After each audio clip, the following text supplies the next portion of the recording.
नमस्कार,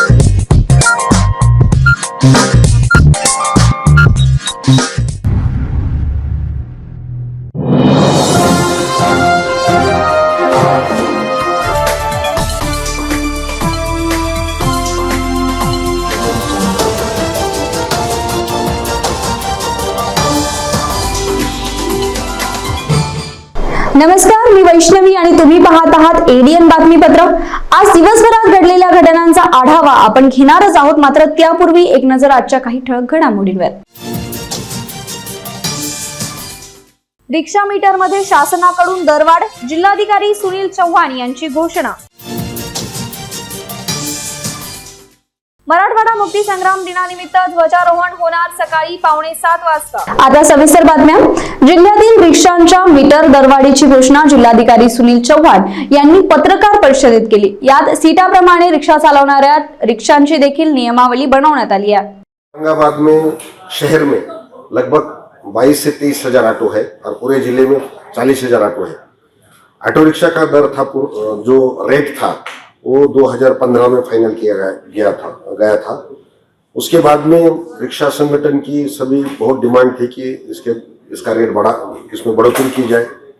2015 में पेट्रोल का जो रेट था पर लीटर था 78 रुपीज 78 रुपए, जो कि आज लगभग 109 रुपए है। इसको सबको मद्देनजर रखते हुए और खटुआ समिति, माननीय खटुआ साहब के अध्यक्षता में समिति नियुक्त की थी।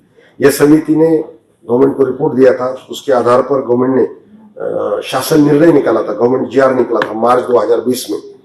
कोविड की वजह से लास्ट दो साल में हमने रिक्शा के दरों में सुधार नहीं किया था, लेकिन आज हमारी आरटी की मीटिंग हो गई, रीजनल ट्रांसपोर्ट अथॉरिटी की। इसमें हमने निर्णय ले लिया कि आप रिक्शा के दरों में सुधार करते हैं। इसमें 2-3 मोटी मोटी बातें हैं। पहले रिक्शा का जो स्टॉप था, बोले तो 1 किलोमीटर का टप्पा पकड़ के हमने दर फिक्स किया था। 1 किलोमीटर पे बैठने के बाद में 1 किलोमीटर पे 14 रुपए देने पड़ते थे।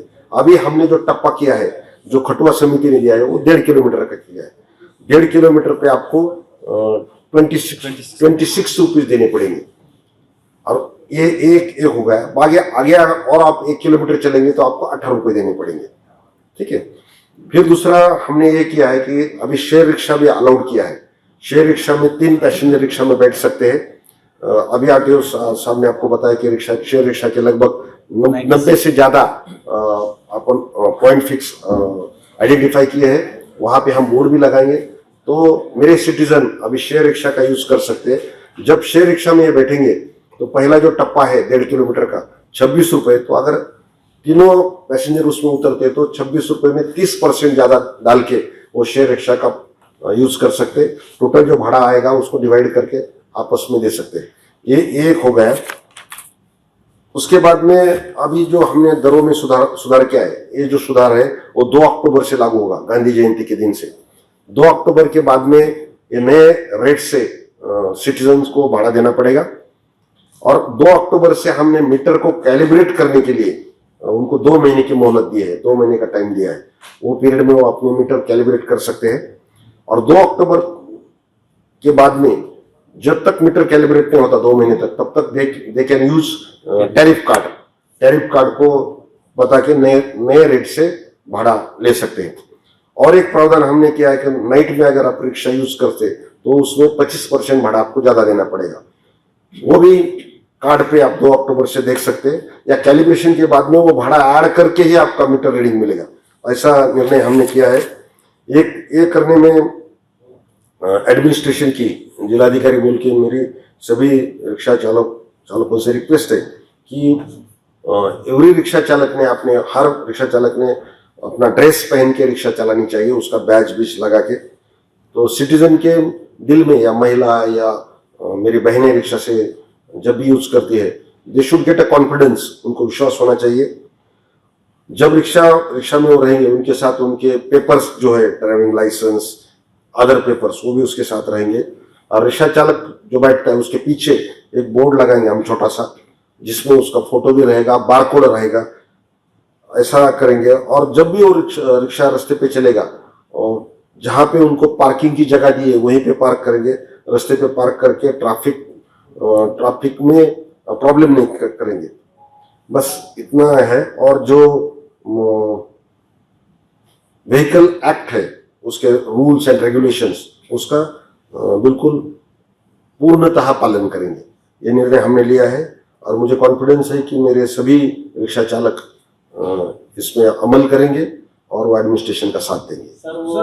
75 वर्ष किंवा त्यावरील नागरिकांना आता एसटी बसचा प्रवास मोफत आहे। यावेळी ज्येष्ठ नागरिकांना या मोफत सवलतीबाबत एडीएन सोबत बोलताना आपली मते मांडली आहे। स्वातंत्र्याच्या अमृत महोत्सवानिमित्त वयाची 75 वर्षे पूर्ण केलेल्या ज्येष्ठ नागरिकांना राज्य परिवहन सेवेच्या बसमध्ये मोफत प्रवास करता येईल अशी घोषणा मुख्यमंत्री एकनाथ शिंदे यांनी पावसाळी अधिवेशनात केली होती।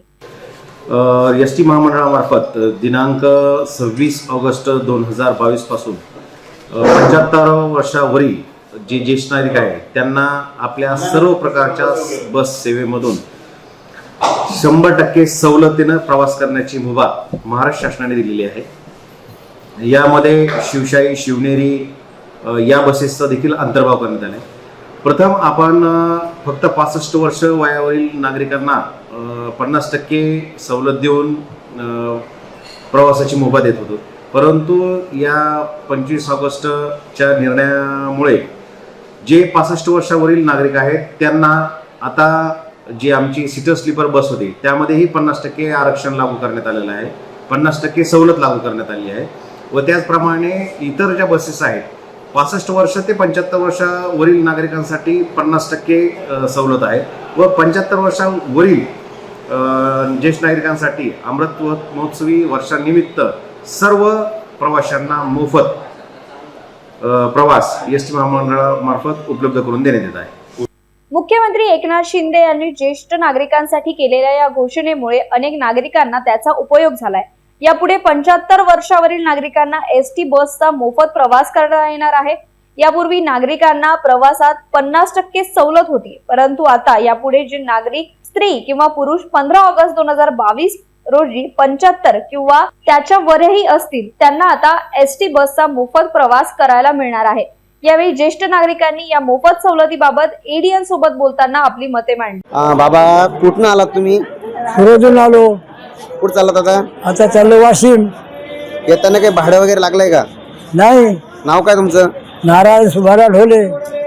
सरकारने आता नवीन निर्णय घेतला आहे की आता पूर्णपणे 75 वर्षापुढील नागरिकांना आता हो मग. बस सेवा मोफत आहे। कसं कसं वाटतं तुम्हाला आता? हो मग 75 झाले ना आपले। कसं वाटतं तुम्हाला आता? हा बरं वाटते ना, 75 झाले। पहिल्याने किती लागत होते? पहिला निम्मे भाडे घेत, अर्ध अर्ध भाडं लागत होतं हो, पहिलं? अर्ध लागत आहे हो, हाफ तिकीट। येताना काही भाडं वगैरे लागलंय का? नाही, 1 रुपया नाही घेतला, पहिल्याने किती लागत होते? अर्ध भाडं लागत होतं। हा आता पूर्ण मोफत आहे का? हा, मोफत आहे पूर्ण आता। कसं वाटतंय तुम्हाला आज पूर्ण मोफत झालंय तर? चांगलं वाटतंय आता, बरं वाटतंय आता, फिरा वाटतं इकडं तिकडं। हे आता मोफत मिळाले बसतात, तिकीट नाही काय लागत। पहिल्याने कसं होतं? पहिलं अर्ध तिकीट मिळत होतं, आता पूर्ण ठीक आहे। आता अर्ध तिकीट नाही काय, आता फ्री मध्ये। आता फ्री मध्ये का? हो, कुणीकडे चाललात तुम्ही आता? मेकर चाललात? हो, तुम्ही येण्या अगोदर काही भाडं वगैरे लागलंय का तुम्हाला? नाही काय म्हणे कंडक्टर? काय म्हणे भाडं नाही लागत नाही तुम्हाला, कार्ड दाखवलं ना, हा, तुम्ही भाडं काही लागत नाही तुम्हाला, आणि जा लवकर भेटून या। सरकारने कुठं आता चालले? म्हटलं औरंगाबादला चालले, भेटून या म्हणून आम्हाला द्यावं लागतं म्हणून ते। सरकारने नवीन निर्णय घेतलेला आहे। पहिल्यांदा तुम्हाला 75 पहिल्यांदा अर्ध तिकीट लागत होतं, पण आता पूर्ण मोफत तुम्हाला मिळतंय। तर कसं वाटतंय तुम्हाला आता? देशांमधील मागासवर्गीय अत्याचार करणाऱ्यांवर कठोर शिक्षा देण्यात यावी, कठोर कारवाई करण्यात यावी या मागणीसाठी आंबेडकरवादी संघर्ष समितीच्या वतीने भडकल गेट ते विभागीय आयुक्त कार्यालयावर एल्गार मोर्चा काढण्यात आला। यावेळी विभागीय आयुक्तालय यांच्या मार्फत पंतप्रधान नरेंद्र मोदी यांना निवेदन सादर करण्यात आलं। देशभरात मागासवर्गीय, अल्पसंख्याक, आदिवासीवर अत्याचारांच्या घटनांमध्ये वाढ झालेली असताना केंद्र व राज्य सरकारकडून हिंदुत्वाच्या नावाखाली दहशत माजवली जात आहे। कोर्टातही होणाऱ्या अनेक निर्णय भेदाभेद केले जात असल्याने नागरिकांमध्ये भयाचे वातावरण निर्माण झाले असल्याने आरोप करीत आंबेडकरवादी संघर्ष समितीच्या वतीने एल्गार मार्च काढून केंद्र व राज्य सरकारचा निषेध करण्यात आला। एल्गार मार्चला जुबली पार्क येथून ज्येष्ठ नेते रत्नकुमार पंडागळे यांनी निळा ध्वज दाखवून सुरुवात केली। त्यांचा शेवट विभागीय आयुक्त कार्यालय येथे करण्यात आला। विभागीय आयुक्त कार्यालयामार्फत पंतप्रधान यांना निवेदन पाठवण्यात आले आणि त्यात विविध मागण्याही करण्यात आल्या। यावेळी समितीचे अध्यक्ष श्रवण गायकवाड यांनी मार्चचे नेतृत्व केले, तर बाळू गंगावडे, आनंद कस्तुरे, वसंतराज वक्ते, अनिल सदाशिवे, नानासाहेब शिंदे, किशोर वगडकर, संतोष मोळगे आदींसह हजारोच्या संख्येने भीमसैनिकांची उपस्थिती होती। देशामध्ये आणि राज्यामध्ये जातीयवाद्याकडून मागासवर्गीयांना टार्गेट करून जातीय द्वेषातून जीवे मारण्यात येत आहे। त्यामुळे आंबेडकरी समूहामध्ये असंतोष पसरला आहे की जातीयवादी मनो आणि ताकदीला प्रोत्साहन देण्याचं काम केंद्रातलं भाजप सरकार करतं आहे, महाराष्ट्र राज्यातलं ते हिंदुत्ववादी सरकार करतं आहे। त्यामुळं आंबेडकरी जनता ही भयभीत झालेली आहे। त्या राजस्थानमधला इंद्रकुमार मेघवालचं प्रकरण असेल, गुजरातमधील बिल्किस बानोच्या आरोपींना शिक्षा झाल्यानंतरही आणि शिक्षा अशी होती की त्याच्यामध्ये मरेपर्यंत जन्मठेप होती, परंतु त्यांनी 20 वर्षानंतर सुप्रीम कोर्टाने त्यांचे अधिकार वापरून केंद्र शासनाच्या दबावाखाली येऊन त्या प्रकरणामधील आरोपी सोडून दिलेला आहे। त्याच्यामुळं समाजामध्ये वेगळा मेसेज गेलेला आहे की बाबा असं आरोपी गुन्हा केल्यानंतरही जर अशा पद्धतीनं जर आरोपीला सोडण्यात येत असेल तर समाजामध्ये एक भीतीचं वातावरण निर्माण झालेलं आहे। कारण या ठिकाणी फक्त मतदानासाठी या आमच्या समाजाचा वापर केला जातो, परंतु जेव्हा जेव्हा अत्याचार होतात तेव्हा ही कुठली लोकप्रतिनिधी त्या पीडिताला भेट देत नाही। म्हणून त्यांच्याबद्दलचा जो काही असंतोष समाजामध्ये आहे तो असंतोष ढोल बजाव आंदोलनाच्या माध्यमातून त्यांच्या घरासमोर आम्ही व्यक्त करणार आहे। ऑगस्ट महिन्यात मोकाट जनावरांच्या विरोधात मनपा प्रशासनाच्या वतीने राबवण्यात आलेल्या मोहिमेबाबत पशुवैद्यकीय अधिकारी शेख शाहिद यांनी एडीएन सोबत बोलताना माहिती दिली आहे। महानगरपालिका प्रशासक यांच्या आदेशामुळे गणेशोत्सव काळामध्ये शहरातील विविध ठिकाणी मिळत असलेले मोकाट जनावरे पकडण्यात आले। विशेषतः विसर्जन विहीर व परिसरातील जेथे मोकाट मुख्य रस्त्यावर रहदारीस अडथळा करणारे जनावरे पकडण्यात आली। 1 एप्रिल 2022 ते 30 ऑगस्ट 2022 या काळात लहान जनावरे 34 व मोठी जनावरे 347 असे पकडून संबंधित जनावर मालकाकडून 1,60,000 रुपये दंड वसूल करण्यात आला आहे। आणि विशेषतः मोकाट वरा सोडणाऱ्या विरुद्ध व म्हशीचे गोठे जे आपले गोठ्याचा मलमूत्र शेण चारा महानगरपालिकाच्या ड्रेनेज लाईनमध्ये सोडून व ड्रेनेज लाईन वारंवार चोखा होत असल्यामुळे म्हशीचे गोठेचे मालकाविरुद्ध विविध पोलीस स्टेशनमध्ये गुन्हा दाखल करण्यात आला आहे। तर बरेचसे रस्त्यावर असं दिसून येते की जनावर मुकाट बसलेले आहेत आणि त्यांच्यावर काय कारवाई आणि ते वारंवार पकडून जातो आणि ते वारीच नसतं त्यांचं। या विशेष मोहिमेअंतर्गत वारंवार ज्यांचे जनावर आले, विशेषतः आम्ही जळगाव रोड व आणि सिडको पोलीस स्टेशन हद्दीमध्ये जाधव मंडीमध्ये जे जनावरं सोडत होते 6 जनावर मालकाविरुद्ध पोलीस स्टेशनमध्ये गुन्हा दाखल करण्यात आला। आणि याच्यानंतर पण कुणी जास्त म्हणजे एक आपले पाळीव प्राणी बेजबाबदार सोडून आणि त्यांना व्यवस्थित खाद्यपुरवठा घेऊन प्राणी क्रूरताचे गुन्हा दाखल करण्याचं नियोजन आहे। आतापर्यंत काय झालं नियोजन गुन्हा दाखल वगैरे करण्यात आला केलं? मागील महिन्यात 10 जनावर मालकाविरुद्ध गुन्हा दाखल करण्यात आलेला आहे सिडको पोलीस स्टेशन आणि आपलं क्रांती चौक पोलीस स्टेशन।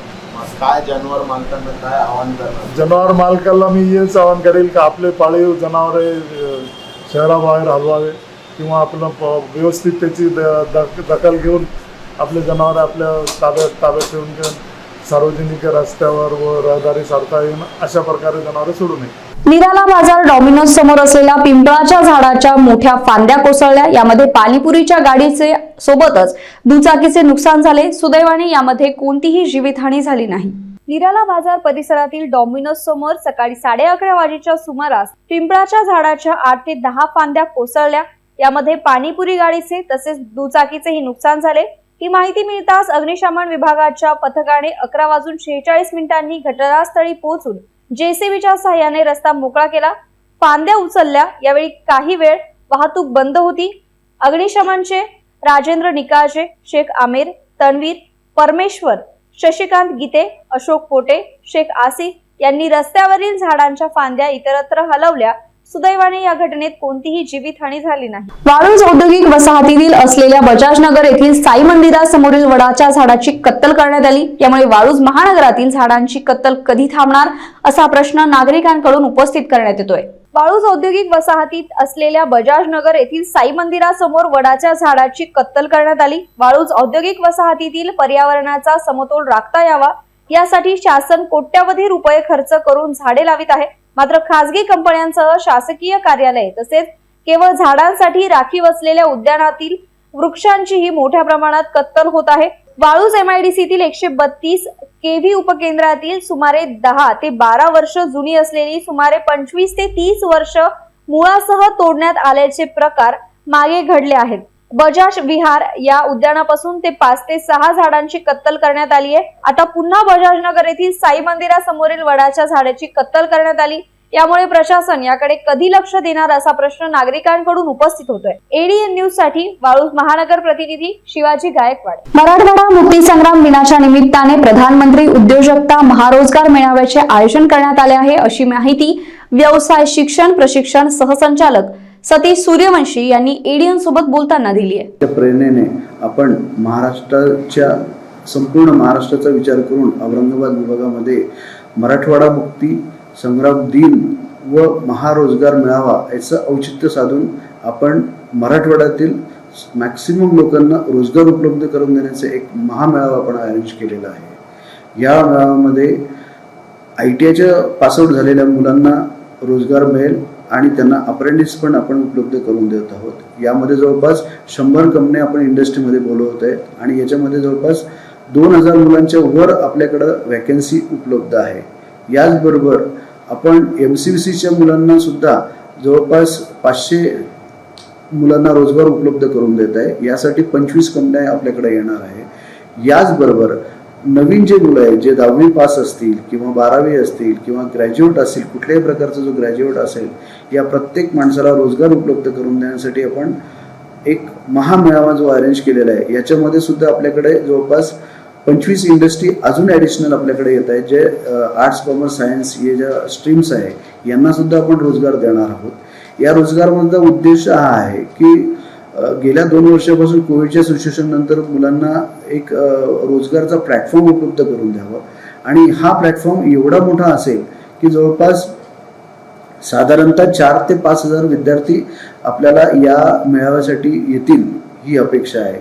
या मेळाव्यामध्ये येणाऱ्या विद्यार्थ्यांना एक जाहीर नम्र विनंती आहे की त्यांनी येताना त्यांचं क्वालिफिकेशनचे जे कागदपत्र आहेत ते सोबत बाळगावे, म्हणजे आपण त्या दिवशी जे मुलं सिलेक्शन होतील त्या मॅक्सिमम आपला प्रयत्न असेल की सर्व मुलांना आपण सिलेक्शन करून नोकरी असेल किंवा अप्रेंटिस असेल हे देण्याचा प्रयत्न आपण त्या दिवशी करणार आहोत। बातम्या अजूनही आहेत मात्र छोट्याशा विश्रांतीनंतर।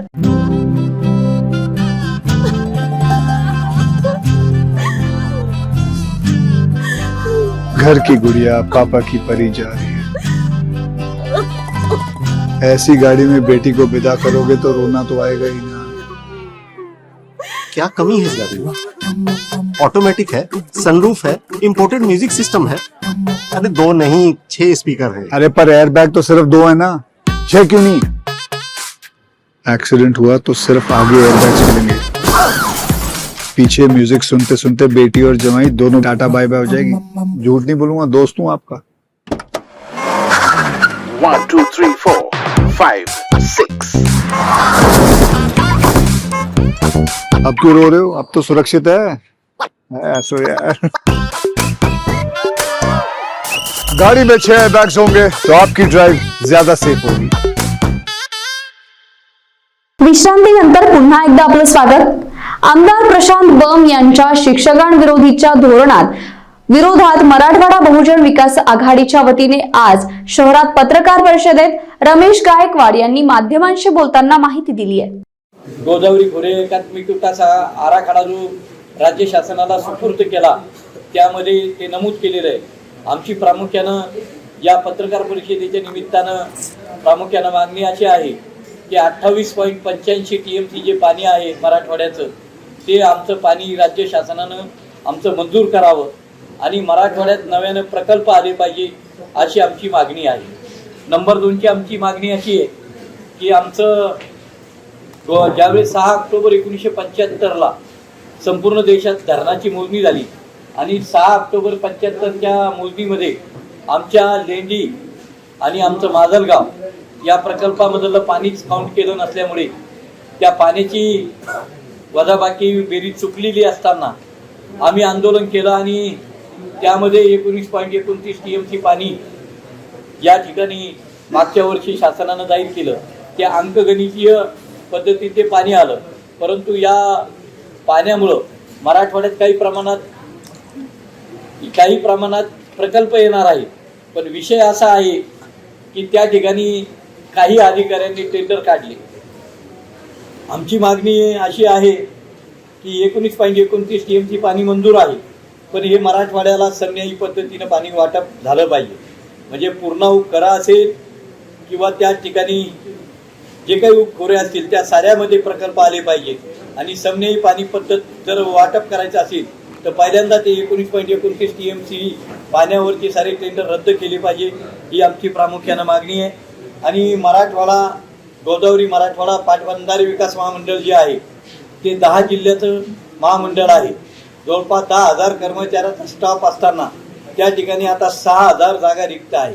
त्या 6,000 जागा रिक्त असल्यामुळे खऱ्या अर्थानं सिंचनाची प्रक्रिया होत नाही आणि त्या ठिकाणी आता क्लरिकलच्या जागा नाही, शिपाई नाही, ड्रायव्हर नाही, शाखा अभियंता नाही, उपविभागीय अभियंता नाही आणि कार्यकारी अभियंत्याकडे 2-2, 3-3 ठिकाणचा चार्ज देण्यात येतो. आणि यामुळे या ठिकाणी या गोदावरी मराठवाडा पाटबंधारे विकास मंडळामध्ये त्वरित नोकर भरती करावी सरळ सेवा पद्धतीनं, अशी आमची मागणी आहे. राज्य परिवहन महामंडळ आगार क्रमांक 2च्या 32 बसेसच्या माध्यमातून गणेशोत्सवादरम्यान 15,50,000चा व्यवसाय झालाय. याबाबत आगार व्यवस्थापक संतोष घाणे यांनी एडीएन सोबत बोलताना माहिती दिली आहे. औरंगाबाद आगार क्रमांक 2 मार्फत जे काही मुंबईतील चाकरमानी आहेत त्यांना गावाकडे कोकणामध्ये जाण्यासाठी औरंगाबाद आगारामार्फत 32 बसेसची व्यवस्था करण्यात आली होती. सदरची वाहतूक ही मुंबई ते कोकण त्यांच्या मूळ गावापर्यंत एसटी महामंडळामार्फत करण्यात आली होती. यासाठी औरंगाबाद आगार क्रमांक 2च्या ज्या 32 बसेस गेल्या होत्या यांनी साधारणतः त्या ठिकाणी 49,000 किलोमीटरची वाहतूक संबंधित गौरी गणपती फेअरमध्ये केलेली आहे व त्या केलेल्या वाहतुकीमधून औरंगाबाद आगार क्रमांक 2ला साधारणतः 15,55,000चे उत्पन्न प्राप्त झालेले आहे. या ज्या गौरी गणपतीच्या गाड्या आहेत याचा जवळपास 5,800 प्रवाशांनी लाभ घेतलेला आहे व ना नफा ना तोटा या तत्वावर एसटी महामंडळाने सदर गणेश भक्तांची सोय एसटी महामंडळामार्फत केलेली आहे. मराठवाडा मुक्ती संग्राम दिनानिमित्त वाहतूक व्यवस्थेची आणि येणाऱ्या मुख्यमंत्र्यांसह अन्य मान्यवरांच्या सुरक्षेच्या दृष्टीने पोलीस प्रशासनाच्या वतीने उपाययोजना करण्यात येत आहे. पोलीस उपायुक्त अपर्णा गीते यांनी बुधवारी सिद्धार्थ उद्यान परिसरात भेट देऊन पाहणी केली. यावेळी सहाय्यक पोलीस आयुक्त विशाल ढुमे, वाहतूक शाखेचे पोलीस निरीक्षक बहुरे आदींची उपस्थिती होती. मराठवाडा मुक्ती संग्राम दिनानिमित्त मुख्यमंत्री एकनाथ शिंदे आणि अन्य मान्यवरांची या ठिकाणी उपस्थिती राहणार आहे. या कार्यक्रमाच्या निमित्ताने वाहतुकीच्या समस्या आणि येणाऱ्या मान्यवरांच्या बंदोबस्ताच्या अनुषंगाने त्यांनी ही पाहणी करून प्रशासनाला सूचना दिल्या आहेत. ग्लोबल मेडिकल फाउंडेशन द्वारा नुकत्याच झालेल्या रक्तदान शिबिरात भरघोस प्रतिसाद मिळाला असून एकूण 151 रक्तदात्यांनी रक्तदान करून या सामाजिक कार्यात सहभाग नोंदवलाय. ग्लोबल मेडिकल फाउंडेशन द्वारा नुकतेच रक्तदान शिबिराचे आयोजन करण्यात आले होते. फातेमा हॉल बुडीलेन येथे रक्तदान शिबिराचे आयोजन करण्यात आले होते. भर पावसात लोकांनी स्वयंस्फूर्तीने येऊन रक्तदान शिबिरामध्ये सहभाग घेतला. एकूण 151 रक्तदात्यांनी रक्त देऊन या सामाजिक कार्यात सहभाग नोंदवला. सदरील रक्तदान डॉक्टर गफ्फर कादरी, फातेमा हॉस्पिटलचे संचालक उबेद, माजी शहर काँग्रेस अध्यक्ष हिशाम उस्मानी यांनी सहभाग घेतला होता. सदरील संकलित रक्त कर्करोगींकरिता उपयोगीत येणार आहे. हे शिबिर यशस्वी करण्यासाठी समाजसेवक शाहरुख मुजाहिद तसेच ग्लोबल मेडिकल होम व शासकीय रक्तपेढी मधील कर्मचारी उपस्थित होते। शेवटी ग्लोबलचे सचिव मसीउद्दीन सिद्दीकी व शाहरुख मुजाहिद यांनी आभार व्यक्त केले। शासनाच्या वतीने खुलताबाद तालुक्यात एकूण 5 आधार सेंटर कार्यान्वित होते, मात्र यापैकी फक्त 2 आधार केंद्र सध्या स्थितीत सुरू असून खुलताबाद शहरासह तालुक्यातील 3 आधार केंद्र बंद असल्यामुळे नागरिकांना तारेवरची कसरत करावी लागते। शासनाच्या वतीने खुलताबाद तालुक्यात एकूण 5 आधार सेंटर कार्यान्वित होते, मात्र यापैकी फक्त 2 आधार केंद्र सध्या स्थित सुरू असून यामुळे खुलताबाद शहरासह तालुक्यातील 3 केंद्रे बंद असल्यामुळे नागरिकांना तारेवरची कसरत करावी लागते। आधार कार्ड शासनाच्या विविध योजनांसाठी लागत असल्याने शाळेतील विद्यार्थी शिष्यवृत्तीचे फॉर्म भरण्यासाठी तसेच अनेक नागरिक नावत व जन्म तारखांमध्ये बदल करण्यासाठी शहरात पायपीट करत असल्याचे चित्र आहे। आधार कार्ड सेवा केंद्र सुरू करण्याची मागणी खुलताबाद तालुक्यामध्ये शाळा महाविद्यालयात आधार कार्ड सक्तीचे करण्यात आल्यामुळे आधार कार्ड धारकांनी झालेल्या चुकांमुळे विद्यार्थ्यांना व नागरिकांना नाहक त्रास सहन करावा लागतोय। यामुळे प्रशासनाने खुलताबादेत आधार केंद्र बंद केल्यामुळे नागरिकांना त्रास सहन करावा लागतोय। तालुक्यातील शासनातर्फे बंद करण्यात आलेले आधार केंद्र सुरू करण्यात यावे अशी मागणी नागरिकांनी केली आहे। नागरिकांना आधार दुरुस्ती करण्यासाठी तासनतास दिवसेंदिवस चक्रा माराव्या लागत असल्याने त्यांना आर्थिक आणि मानसिक त्रास सहन करावा लागतोय।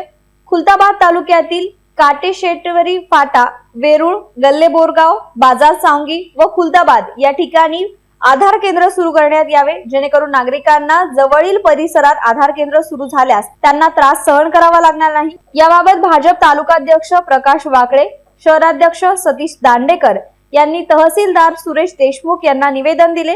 एडीएन साठी तालुका प्रतिनिधी हुसेन पटेल, खुलताबाद।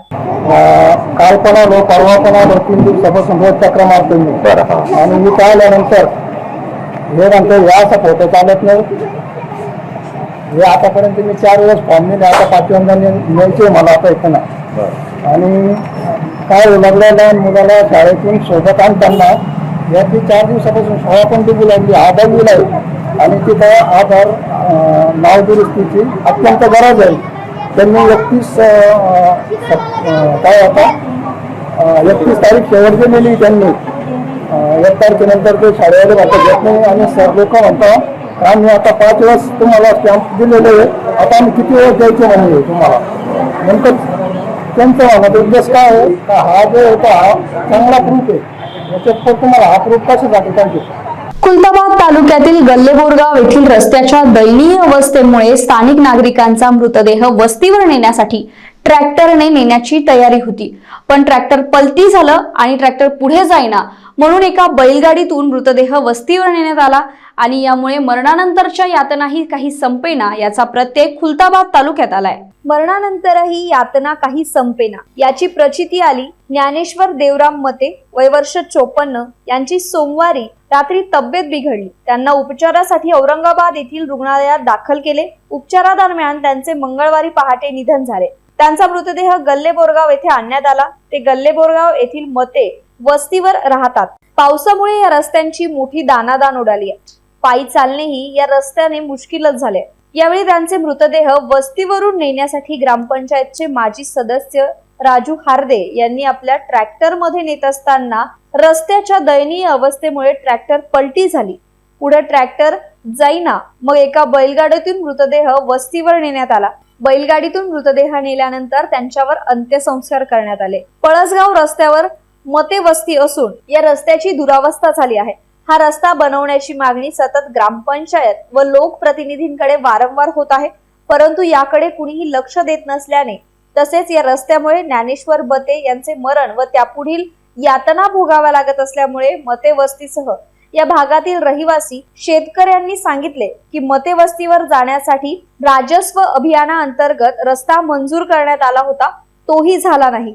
परत पानंद रस्ता योजनेतून होईल। जिल्हा परिषदेचे माजी सदस्य भीमराव खंडागळे यांनी रस्ता करण्याचे आश्वासन दिले होते, तेही हवेतच विरले। एडीएन न्यूज साठी तालुका प्रतिनिधी हुसेन पटेल, खुलताबाद। सोशल सेंटर संस्थेचे संस्थापक फादर हरमन बाखर यांच्या प्रथम पुण्यस्मरणानिमित्त अहमदनगर सहकारी सभागृह येथे श्रद्धांजली सभेचे आयोजन करण्यात आले होते। यात उपस्थितांनी त्यांच्या आठवणींना उजाळा दिलाय। लोकसहभागीय पाणलोट क्षेत्र विकासाचे प्रणेते व सोशल सेंटर संस्थेचे संस्थापक फादर हरमन बाखर यांच्या प्रथम पुण्यस्मरण निमित्त नगर शहरातील सरकार सभागृह येथे श्रद्धांजली सभेचे आयोजन करण्यात आले होते. फादर बाखर यांच्या प्रतिमाला पुष्पहार घालून श्रद्धांजली वाहण्यात आली. या कार्यक्रमात सर्व धर्मीय ग्रंथांच्या वाचन करण्यात आलं. फादर बारख यांचा जन्म 12 ऑक्टोबर 1924 रोजी झाला. त्यांचे निधन वयाच्या 97व्या वर्षी स्वित्झर्लंड येथे झाले. फादर बाखर यांनी 1967 मध्ये श्रीरामपूर येथे सोशल सेंटर